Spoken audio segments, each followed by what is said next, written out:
Today is March 24th, 2023, and this week there were 68 reported cases of COVID-19 in Charlotte-Mecklenburg County, which shows a 39% decrease over the last 2 weeks. Therefore, each subject is comfortable not to wear a mask. Hi, Ivy. Hi. Can you describe your physical appearance? Sure. I am a shorter person. I am a Black woman with curly hair, and I wear glasses. Nice. I'm wearing a blue shirt and a tan cardigan with some jeans. You look great. Thanks. Alrighty. How long have you been in the Charlotte area? I've been here for a little over 4 years. Alright. Can you describe your experience during the last 2 years and more of the COVID-19 pandemic? Yeah, so the last 2 years have gotten progressively more normal, I guess you could say, since COVID. The restrictions on COVID have, lessened as we've gotten along. I would say prior to this year, was definitely a little bit more isolating for myself and my family. I was working here at Queens, and so I did go to work every day. And my children did go to preschool, and so that was kind of a nice kind of pattern that we got into, and they got to be with kids their age and do those things, because before then, during the beginning of the pandemic, they did not get to do those things at all. My children were what everybody kind of says were COVID babies. So they were born in 2019, and then at the middle of 2019, and then by the time they were 6 months old, the pandemic happened. So, yeah. That's tough. What do you remember of the early days / what did you do during the initial lockdown? Did y'all keep your routine going during that time? Yes, luckily for us. So funny enough, I got my first position here at Queens 2.5 weeks before VP Flores, our vice president, sent all of us home. Nice. So I started here. I started here, got my ID. I was feeling excited. I met all of my coworkers, kind of got my feet wet. Spring break happened, so all the students left. I got my desk settled, started, making plans. And then the week after spring break, everything just shut down, and Queens shut down, and we were told to go home. Which was the opposite of the reason why I went back to work, was to get a separation from home. And so I went back home, and luckily for us, our kids were not in preschool. We had a nanny, Miss Brittany, who was absolutely amazing. And so we did not have to, I guess, I hate this word, pivot as much as maybe other families when it came to childcare and stuff. And so Miss Brittany stayed with us with the boys as I worked from home. And it was a lot of being in our house with our children. And my husband worked from home for a little bit, but then he went back into his office. He does project management work, and so construction did not stop during COVID. So he was still out in the field and doing all that kind of stuff. So I was at home, and our twin boys were there with us with Miss Brittany, and it was a lot of home time. A lot of family time. Sometimes family time that you don't really not want to say want, not expected. And then as you saw that it wasn't going to stop, then it's okay, what's next? Yeah. So. Just going through here. How has your life changed since March of 2020? Well, my children are older. They're no longer newborns.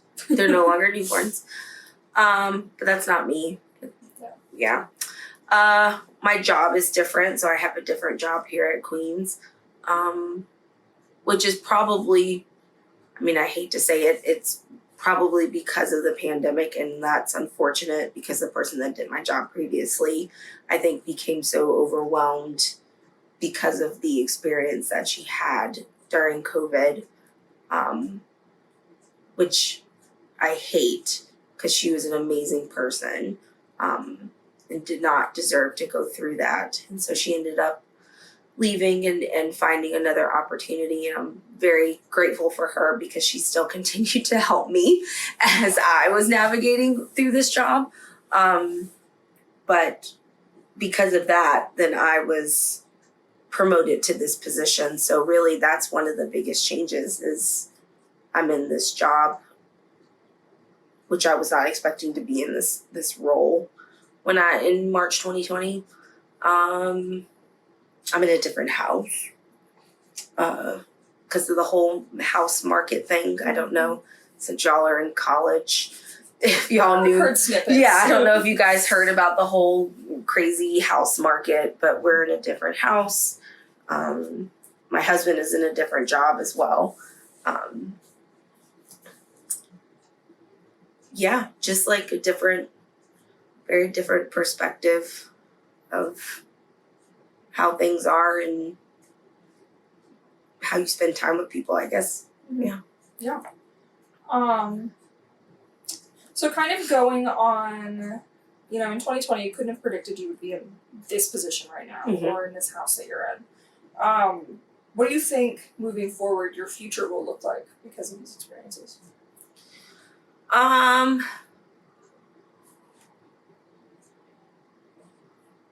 I think it definitely makes you stop and realize that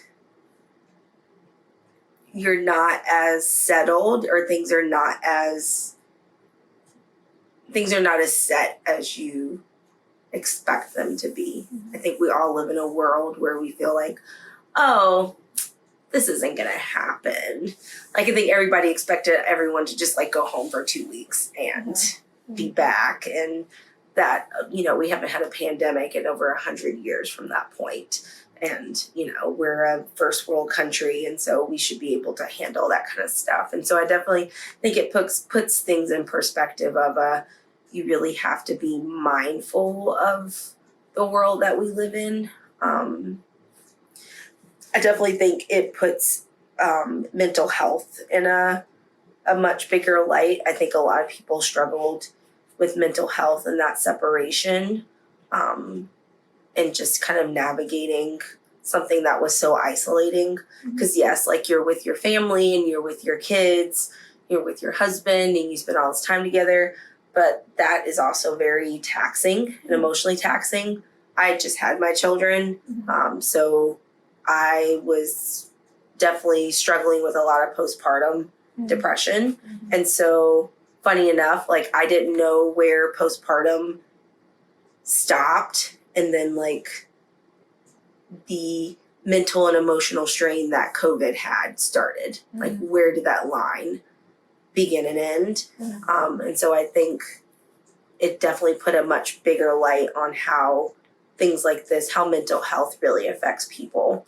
And so I hope that these types of experiences brings a better perspective for people that maybe don't see the importance of people's mental health and how it affects their ability to work, their relationships with people, and how important that time is in people's ability to really function. I think workforces in particular are starting to see that you can't just work someone without caring about them individually. So, yeah, that's wonderfully said. And then that's how. Sorry. I have one more question. What are some of the good things that you've learned through your experience during the pandemic?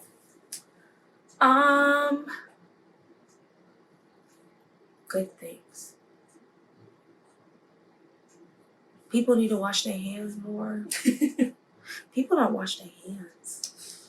It's really you just don't. I guess that's a good thing and a bad thing. People need to learn to wash their hands.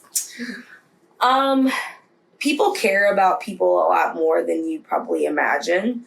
That's something I feel like came out a lot, in just like really small pieces. Even like strangers, I think it showed that strangers care. We always think that people are selfish. Not always. Some people think people are selfish. But I think this experience definitely did show that there are people in this world that are willing to, I don't say make sacrifices, but do things for the good of others. Of course, there always are those numbers of outliers that don't care and will continue to be selfish and do whatever they want. But it does take a collective to get to where we are right now. Whether it's getting a shot or wearing a mask or washing your hands, that's something good that I really feel like came out of this. I think getting to spend the time that I did get to spend with my kids was good, even though it was very stressful for me mentally. I think them having that experience of being around each other, I think, was good.